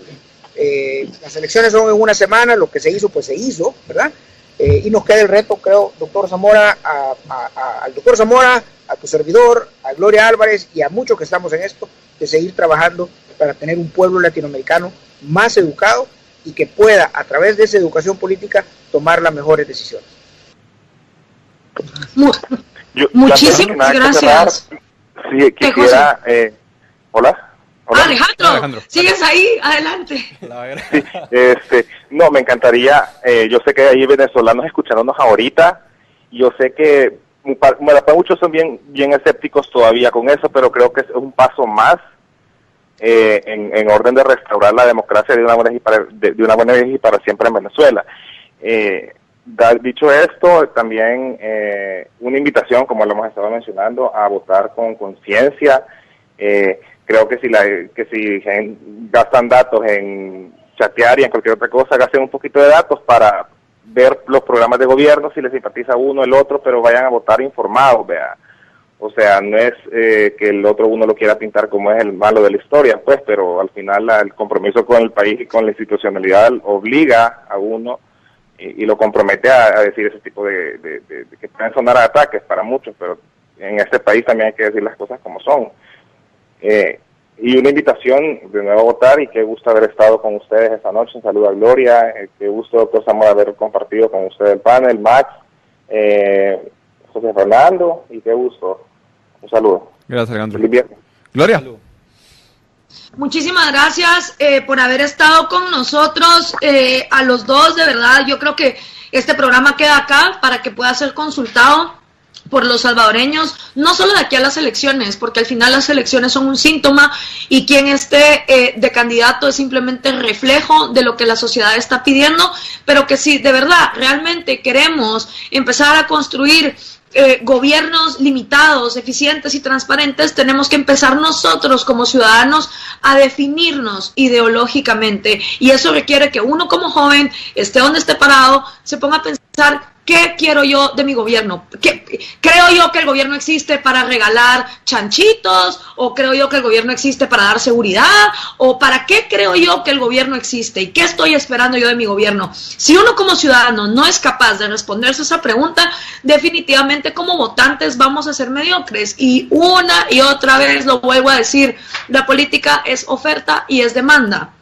Y la oferta es tan mediocre como la demanda se lo permite. Si usted va a un restaurante y le traen un plato lleno de moscas y usted no se queja, ese restaurante va a seguir sirviendo platos llenos de moscas. Pero cuando el cliente, en este caso el votante, demanda que la comida venga presentable, entonces a la oferta no le queda más que subir el nivel. Eso es lo mismo que pasa en América Latina. Si nuestros políticos son mediocres, si no asisten a los debates, es porque nosotros se los hemos permitido, y aunque no vayan a debates y aunque no tengan propuestas claras, los volvemos presidentes, aunque sean asesinos como Alfonso Portillo, aunque sean ladrones como Pérez Molina, aunque sean personas que ni siquiera tienen estudios en las materias que se requieren para ser presidente. Entonces, si nosotros los hemos puesto ahí, ellos se acomodan a ser tan mediocres como puedan ser. Y al final, eso no se compone de una elección a otra, se compone realmente con una sociedad que empiece a hacer conciencia. Así que, muchísimas gracias y que tengan un excelente fin de semana. Gracias. Rudy. No, nada, o sea, tal vez para sumar la Gloria, por lo general, la gente... Los políticos bien alegan con sus planes de gobiernos de que en el libre mercado existe asimetría de información al respecto del consumidor con los proveedores, y también sucede en la política. Entonces, la única forma de romper esa asimetría de información es educándose, informándose y estudiando los planes de gobiernos de cada político para decidir y saber por quién votar. Yo con esto me despido, espero que pasen muy buen fin de semana. Que tengan una muy feliz noche, y como dijo Gloria, este programa se queda acá, pero no solo se queda acá, pueden bajar la aplicación de podcast en iTunes, en iTunes, en el Apple Store de Apple, valga la redundancia, y ahí pueden meterse a buscar este programa que queda colgado ahí con una versión un poco más corta y sintetizada del programa, que la pueden escuchar incluso cuando no tienen internet. Que tengan una muy feliz noche, y recuerden que somos nosotros los únicos responsables de construir un mundo más libre. Libercast presentó una producción de Libertópolis. Recuerden que si quieren conocer más de nuestros programas, seguirnos en las diferentes redes sociales, o si quieren ver nuestros programas y conocer a nuestros conductores e invitados, pueden ingresar en www.libertopolis.com. Recuerda suscribirte y dejarnos 5 estrellas para que continuemos trabajando en producir más podcasts de tu interés. Libertópolis, ideas con valor.